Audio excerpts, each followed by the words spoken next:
오늘 하루의 말씀은 요한복음 21장 1절에서 14절까지 말씀입니다. 요한복음 21장 1절에서 14절까지 말씀입니다. 그 후에 예수께서 디베랴 호수에서 또 제자들에게 자기를 나타내셨으니 나타내신 일은 이러하니라. 시몬 베드로와 디두모라 하는 도마와 갈릴리 가나 사람 나다나엘과 세베대의 아들들과 또 다른 제자 둘이 함께 있더니 시몬 베드로가 나는 물고기 잡으러 가노라 하니 그들이 우리도 함께 가겠다 하고 나가서 배에 올랐으나 그날 밤에 아무것도 잡지 못하였더니 날이 새어갈 때에 예수께서 바닷가에 서셨으나 제자들이 예수이신 줄 알지 못하는지라. 예수께서 이르시되 얘들아 너희에게 고기가 있느냐 대답하되 없나이다. 이르시되 그물을 배 오른편에 던지라 그리하면 잡으리라 하시니 이에 던졌더니 물고기가 많아 그물을 들 수 없더라. 예수께서 사랑하시는 그 제자가 베드로에게 이르되 주님이시라 하니 시몬 베드로가 벗고 있다가 주님이라 하는 말을 듣고 겉옷을 두른 후에 바다로 뛰어내리더라.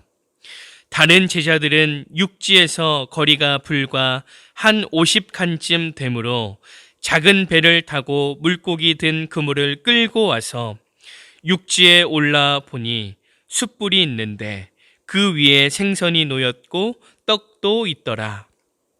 예수께서 이르시되 지금 잡은 생선을 좀 가져오라 하시니 시몬 베드로가 올라가서 그물을 육지에 끌어올리니 가득히 찬 큰 물고기가 153마리라. 이같이 많으나 그물이 찢어지지 아니하였더라. 예수께서 이르시되 와서 조반을 먹으라 하시니 제자들이 주님이신 줄 아는 고로 당신이 누구냐 감히 묻는 자가 없더라. 예수께서 가셔서 떡을 가져다가 그들에게 주시고 생선도 그와 같이 하시니라. 이것은 예수께서 죽은 자 가운데서 살아나신 후에 세 번째로 제자들에게 나타나신 것이라. 아멘. 예수님이 부활하셨음에도 제자들은 어디로 가야 할지 갈 길을 잃었습니다. 그래서 그들은 예수님을 만나기 전의 생활로 돌아갔습니다. 그런 그들에게 예수님은 다시 찾아오셔서 그들이 가야 할 길을 알려주셨습니다. 오늘 본문의 말씀을 통해서 성도가 살아갈 수 있는 비결, 은혜 안에 살아갈 수 있는 비결 세 가지를 보게 됩니다. 첫째는 말씀을 회복하는 것입니다. 오늘 본문에 보니 제자들은 옛 생활로 돌아가 물고기 잡는 어부로 다시 살아갑니다. 그렇다면 제자들이 옛 생활로 돌아간 이유는 무엇일까요?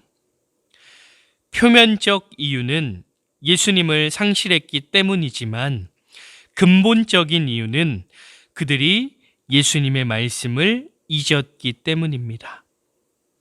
그래서 예수님은 밤새 수고했지만 아무런 소득이 없었던 부르심의 첫날처럼 베드로를 다시 찾아가셔서 동일한 말씀으로 소명을 다시 기억하게 하셨습니다.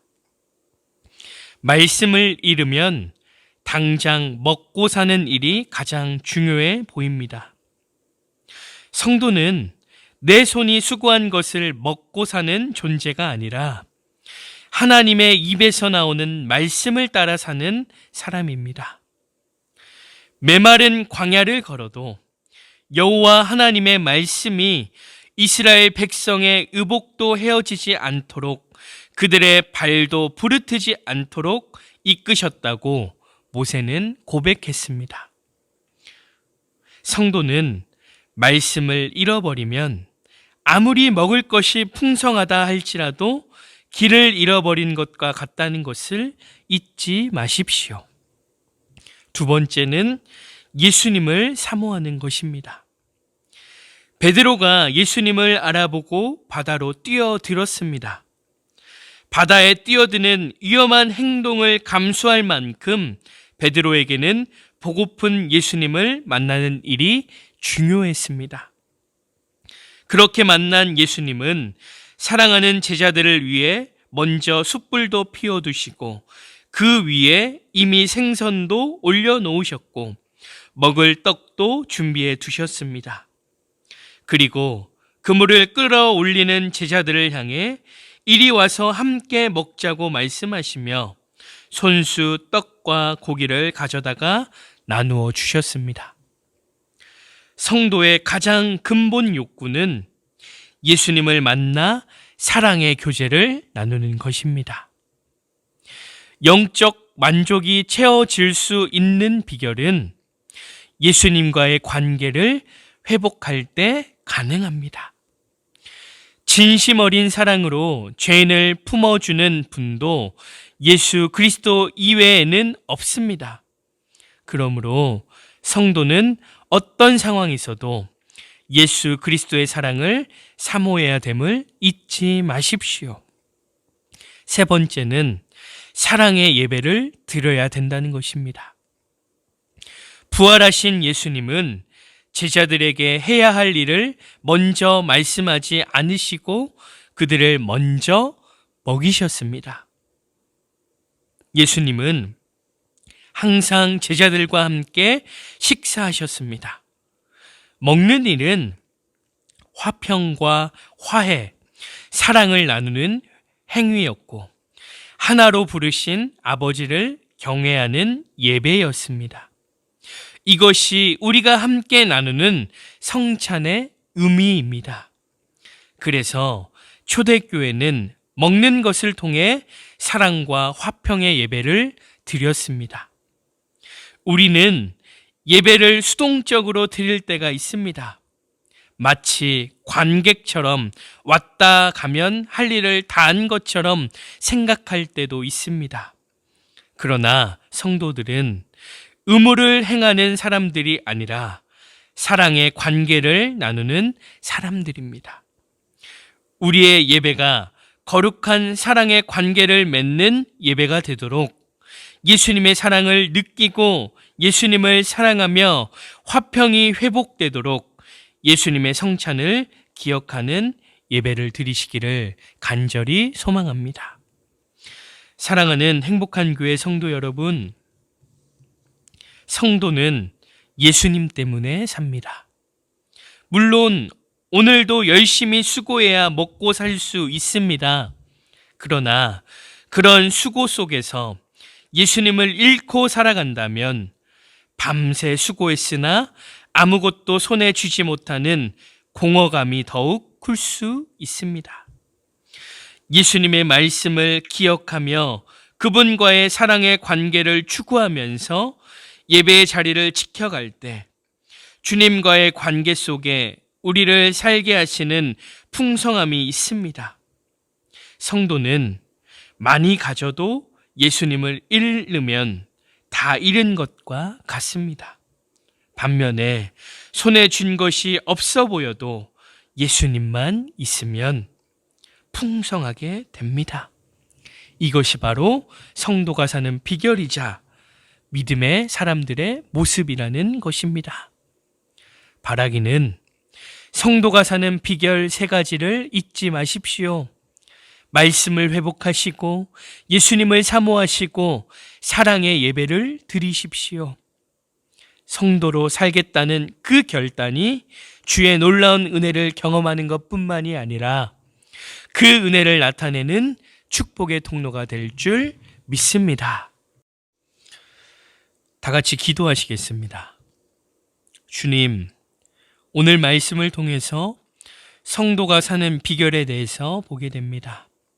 성도는 예수님 때문에 산다는 것을 잊지 않게 도와주시고 늘 주님과 동행할 수 있는 삶을 살아가게 도와주시옵소서. 말씀을 회복해 하시고 예수님을 사모하며 사랑의 예배를 드리는 성도의 삶을 회복해 하셔서 우리의 삶이 주님을 통해 기쁨이 충만해지고 은혜가 충만해지는 삶을 뛰어넘어 누군가를 주님의 기쁨과 은혜로 충만케 만드는 축복의 통로가 되게 도와주시옵소서. 주님, 우리는 사순절을 보내고 있습니다. 매해 돌아오는 사순절이지만 반복되는 사순절이 그저 무감각한 사순절이 되고 있지는 않은지 우리의 모습을 되돌아봅니다. 주님, 우리가 사순절을 무감각한 사순절로 보내는 것이 아니라 우리를 위해 죽기까지 사랑하신 예수님과의 관계를 회복하는 은혜의 시간이 되게 도와주시옵소서. 그러므로 매일매일 그리스도의 사랑 안에 거하게 하시고 온전한 예수님의 사람들로 살아가게 도와주시되 예수님처럼 그리스도의 사랑을 이 땅 가운데 나타내는 예수님의 사람들 되게 도와주시옵소서. 감사드리며 거룩하신 예수님의 이름으로 기도드립니다. 아멘.